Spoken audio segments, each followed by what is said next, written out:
Departemen Neurologi Fakultas Kedokteran Universitas Sumatera Utara merupakan tempat pendidikan bagi para calon dokter umum dan calon dokter spesialis untuk mempelajari berbagai penyakit yang berkaitan dengan syaraf, termasuk penyakit epilepsi, sehingga setelah mereka menyelesaikan pendidikannya kelak dapat menegakkan diagnosa penyakit epilepsi dan memberikan penata laksanaan yang sebaik-baiknya.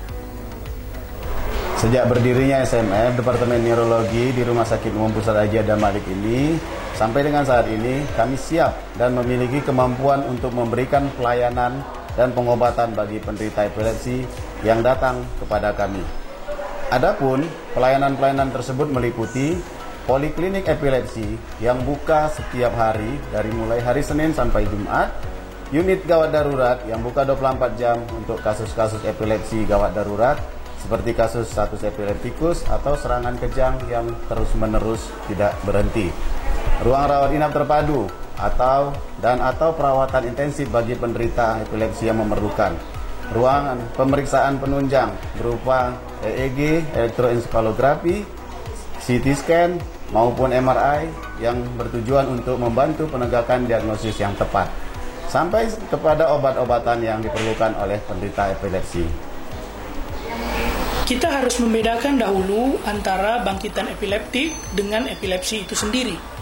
Bangkitan epileptik merupakan gejala yang bersifat sepintas akibat aktivitas dari listrik di otak yang abnormal dan berlebihan. Gejala bangkitan atau serangan epileptik itu salah satunya adalah kejang, yaitu gerakan-gerakan kaku dan atau menyentak-nyentak pada tangan, kaki, dan bahkan badan. Tetapi tidak hanya itu, gangguan kesadaran seperti pingsan sesaat yang berulang-ulang atau gangguan sensorik atau sensasi di kulit seperti kebas-kebas pada separuh badan yang datang sepintas, atau bahkan sampai kepada gangguan emosi dan perilaku juga dapat menjadi gejala dari bangkitan epileptik. Jadi, kejang merupakan salah satu gejala epilepsi dan tidak semua kejang berarti epilepsi. Bangkitan atau serangan epileptik seperti yang kejang itu tadi hanya sekitar 2-3% dapat berkembang menjadi epilepsi. Tentunya jika memenuhi syarat, yaitu gejala tadi muncul lebih dari 1 kali, kemudian berulang lebih dari 24 jam, dan yang terakhir tidak diprovokasi oleh penyakit otak lain seperti misalnya serangan stroke, infeksi otak, cedera kepala, dan lain-lain. Epilepsi secara umum dapat disebabkan oleh 2 macam. Yang pertama, idiopatik, yaitu kelainan pada gen penderitanya sendiri. Dan yang kedua, simptomatik, yaitu ada penyebab yang mendasarinya, seperti misalnya pernah terserang stroke, pernah cedera kepala yang ada perdarahan di otaknya, dan lain-lain.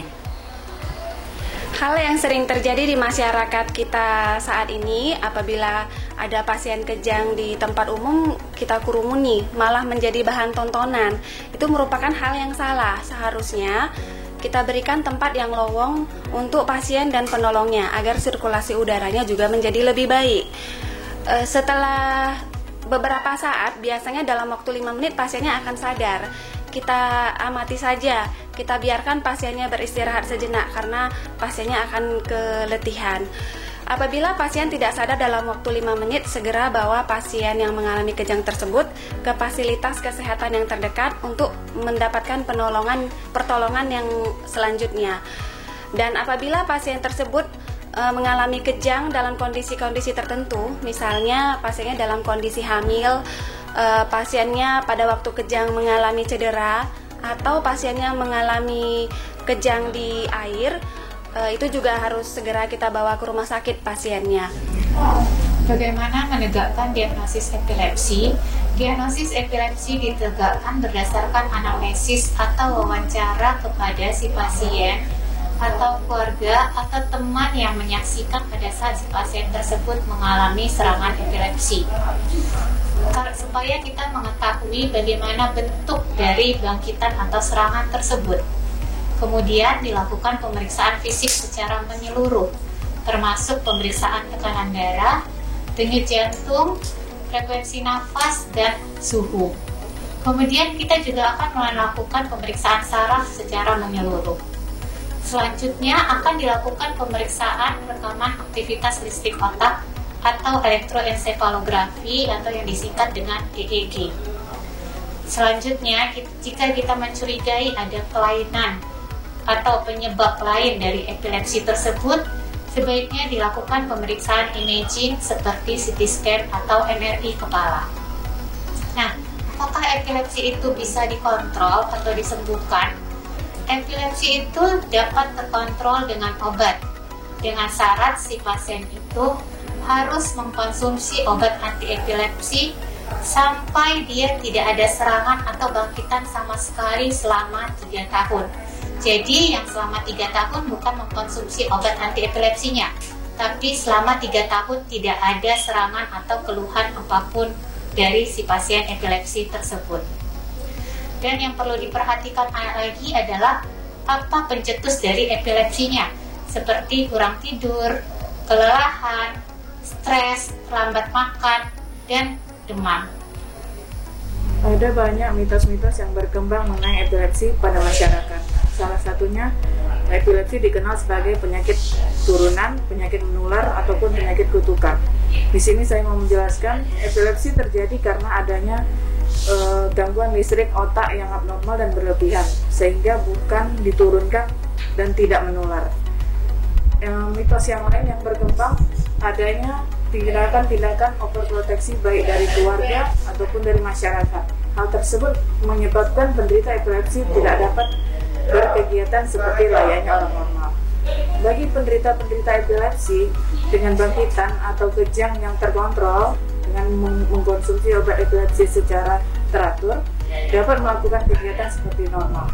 Sementara penderita epilepsi yang masih memiliki bangkitan atau kejang dapat menghindari kegiatan-kegiatan yang berhubungan misalnya dengan benda tajam, berhubungan dengan ketinggian, ataupun berhubungan dengan api. Mitos yang paling berkembang saat ini yang berhubungan dengan pandemi COVID-19 yaitu masyarakat mengatakan penderita epilepsi tidak boleh divaksinasi COVID-19. Di sini saya mau menekankan vaksin COVID-19 merupakan salah satu upaya untuk menghentikan pandemik baik di Indonesia ataupun di seluruh dunia. Oleh karena itu, Perhimpunan Dokter Spesialis Saraf Indonesia mengeluarkan rekomendasi bahwa pasien-pasien epilepsi dengan bangkitan atau kejang yang terkontrol dapat dilakukan vaksin COVID-19. Untuk pasien-pasien yang dengan masih memiliki bangkitan mungkin bisa dilakukan dengan pengawasan dokter spesialis saraf.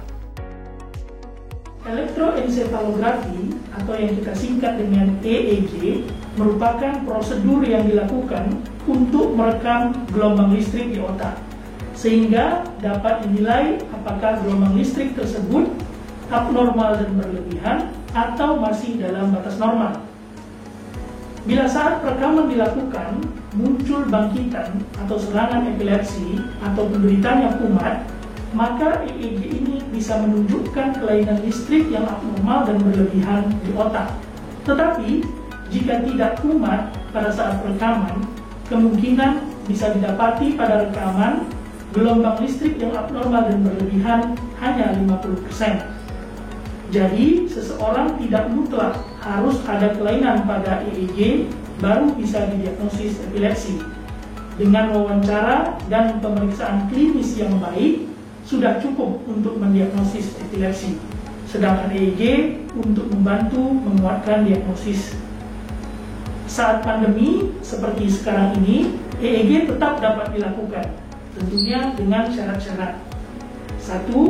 Untuk kasus yang sangat perlu, seperti misalnya pada status epileptikus, yaitu bangkitan epilepsi yang terus-menerus, yang bentuknya bukan kejang, misalnya kesadaran yang menurun atau bentuk yang lainnya, atau untuk membedakan apakah bangkitan atau serangan ini adalah epileptik atau merupakan bentuk gangguan gerakan yang lainnya.